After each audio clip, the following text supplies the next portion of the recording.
welcome to this new edition of Living Music. The title of today's video blog is Please, for the sanity and olfactory senses of your neighbors, do not move air into and out of your belly. As you might guess, today I'm going to talk a little bit about breathing, which is an important subject for brass players.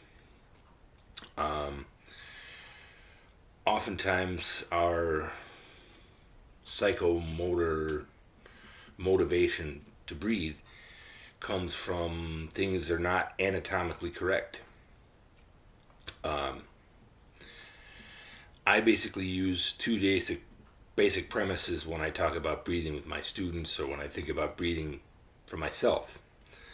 The first is, if I'm alive and my oxygen saturation is good, I don't have any wheezing or any other respiratory symptoms, there's nothing wrong with my breathing. Absolutely nothing wrong. The other basic premise that I operate by is breathing is a non-conscious activity that is regulated by the lower parts of our brain. I don't want to get into the neurology, and my wife could probably do that better than me anyway, so I'll just kind of leave that alone. But it's not a conscious activity that we have. So the idea is my body, or the part of my brain that is not conscious, knows how to breathe better than my conscious brain. Similar to almost all of the activities that I perform on a daily basis, like 99.9% or 99.5%, I think is what Ian McGilchrist said, of all of my daily activities are non-conscious activities. Anyway, moving back off of that tangent, my body can breathe. If I'm alive today, there's no reason to assume that there's something wrong with my breathing. The important thing, obviously, is as a brass player, I have to apply my breathing to an activity that is different than natural breathing. But let's start with, where does the air go? My lungs are situated behind my rib cage. In the front, my ribs end around here. In the back, they end slightly lower. I'm not going to get up and show it to you, but let's say the difference might be like that much. And just above the last rib in the front and the back is where my lungs end. So naturally, when I breathe in and the air goes into my lungs, my rib cage expands. I've seen some teach that it's only your belly that expands, and hold your rib cage closed. Yeah, okay, maybe, but in some way the air here, or the space here, has to get bigger if air is coming in. When I breathe, the muscle that is around here, called my diaphragm, contracts and moves downward, which is why my belly moves out. The belly being a secondary movement, or a movement that results from the primary movement. The intercostellar muscles between the ribs make the rib cage kind of expand like a bellows. I remember some famous brass player talking about that once. And my spinal cord contracts a little bit to facilitate the expansion of the rib cage. Obviously, that's a oversimplification of what happens. If you really want a good, well-rounded explanation, you should find somebody who's a lung specialist. David Vining, in his breathing book, does give some very useful diagrams and descriptions, as well as some practical exercises to kind of subtly feel what happens when you breathe. The key is all of those activities, expansion of my rib cage, movement of my diaphragm down, the movement of the pelvic floor, and whatnot, all occur when I breathe, but consciously controlling them is not going to do me very much good. As you can watch, I can move my belly quite a bit. It's also easy to see. I can move it quite a bit and not breathe at all. One other key factor that we should think about is that when we inhale, the muscles that are responsible for physiological changes contract. When we exhale, they relax. It's a very key thing for brass players because we tend often to apply pressure when exhaling. Depending on the flow rate of the instrument, that might be useful, at least applying some pressure.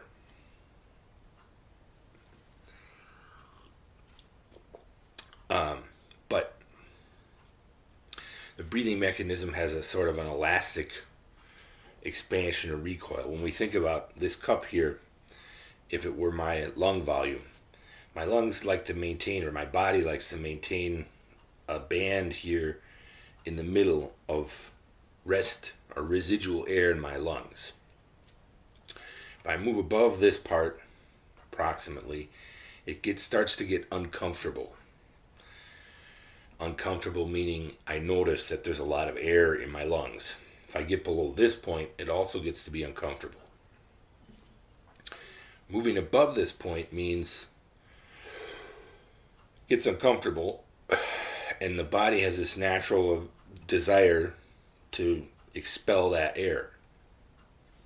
If I move below this point, it gets uncomfortable, and my body wants to, hey, listen, I need some more air. We can use this in our brass playing in that we move above this comfort level to the point where the body naturally wants to expel that air. Obviously, a normal breath has a very quick exhalation curve that drops off very quickly. So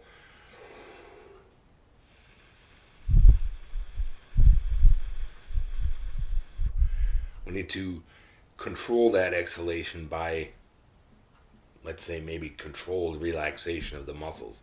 It's really not important to think about the muscles. It's important to think about the motivation of movement, which I'll get to in a moment.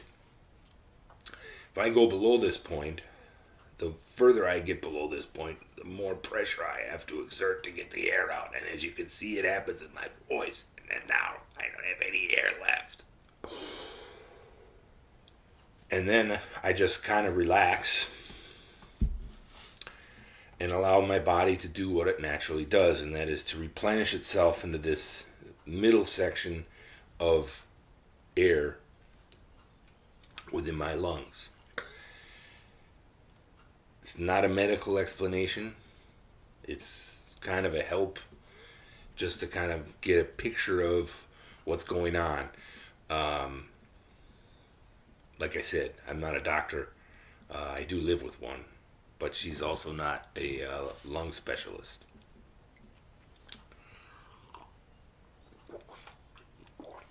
So I've told you about basically how breathing works and what area the lungs like to maintain for air.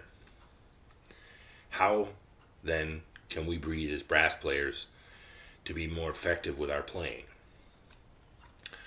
Well, that's pretty simple. I talked about it, motivation of movement. Movement not of my rib cage, not of my belly, not of my spinal cord. All of those movements happen simultaneously and without my conscious control if I just focus on one type of movement, namely the type of movement of the air. When I breathe in, let's say through my nose, I feel the air moving into my nose. If I breathe in through my mouth, It's the same thing. I can also breathe in through both simultaneously. It can be kind of fun for you if you want to try that out to see, which one works best. Breathing in through my nose alone causes a little bit, if I want to breathe in quickly, causes a little bit of friction, a little bit of stress on the system. I have to use a much more effort to breathe in than if I breathe in through my mouth. If I want to breathe in very deeply, obviously, and very quickly. Breathing in through both often is very helpful in that it keeps the muscles around, or the tissue here in my face and in my throat and my sinuses, it keeps them open, which can also help with an expansion of my resonating chamber, because as a brass player, not only is my instrument the resonating chamber, but my head, my chest, and mostly my whole body, but obviously the area where there's air inside is part of this big resonating chamber of my instrument.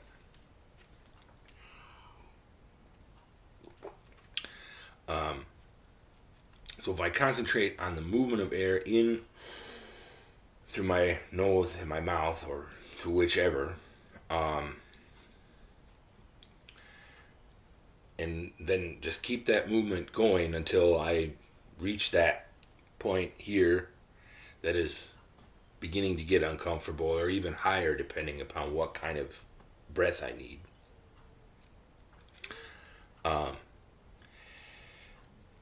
I'll breathe in fine, and usually I'll breathe in much more quickly than if I'm worried about my belly or my back or whatever. I just allow the body to do what it does and motivate that by the movement of air. And obviously on the other end of the pendulum swing, breathing out is the same thing. If I focus on the movement of air out of my lips and keeping that at a constant flow rate. So I could do, Charlie Vernon does this in one of his master classes. I don't know which sheet music this is here. Whatever. He holds a piece of paper up.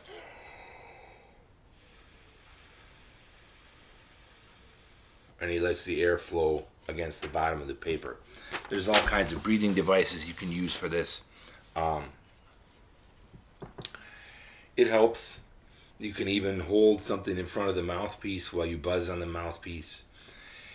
And obviously that helps. But the key also is to gain the feeling here, the fine feeling of, is the air moving? Because we might get to this in a future edition. The embouchure here cannot be statically held. If I'm blowing, the shape of my lips changes into that playing embouchure that I cannot hold without actually blowing. And if I feel that change in the embouchure, then I know that I'm actually blowing. However, in the long run, the movement of air is only is not a significant thing once I've basically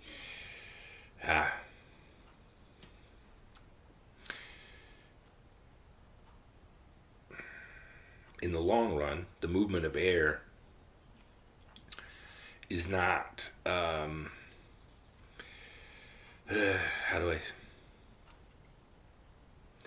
in the long run, the movement of air, while a very important factor of brass playing, is secondary to my musical goals. So obviously, if I notice something in my sound is not right, or if I notice that I'm having to use lots of muscular effort to make sounds or to play, then it's important to think about, okay, what am I doing here with the air? What am I doing, with all this? And what am I thinking about when I'm playing? Because sometimes if I have a very perfectionist view of playing or whatever I'm doing, I get really tense. And tension is not good. But relaxation is definitely not achieved by thinking, relax! It's more of, you know, relaxed competence. Like, okay, I know what I'm doing. I just take a breath and I just blow the air. And then I think about the sounds that I want to create. As opposed to physical manipulation of the moving parts in the process. Obviously, something that occurs within that process that's more difficult or that is not happening as it should, obviously it's a good idea to take a look at it. But in the end, the key is the music we're producing. So I'll leave you today with the words of Arnold Jacobs, that brass player that I mentioned earlier. Breathe to expand, don't expand to breathe. Being that the correct psychological motivation for the exchange of air is the movement of air itself and not the physiological changes that occur in my body when I breathe in, as all of those basically are unconscious movements that I really don't have enough sensory nerves to be able to tell if I'm doing that anyway. So yeah, try out breathing in through the mouth, through the nose, breathing in through both at the same time, and maybe look at which ones are appropriate for whatever it is you're playing. Obviously, you're playing Wagner, and it's Siegfried, second act, introduction, the tuba part. Requires a different type of breathing than Aida, or almost all of Verdi's operas, where there are measure after measure of short staccato notes that I don't need a lot of air for. The best thing is just to try out and see what works best for you, what works best for what it is you're doing. And on that note, we'll see you next time.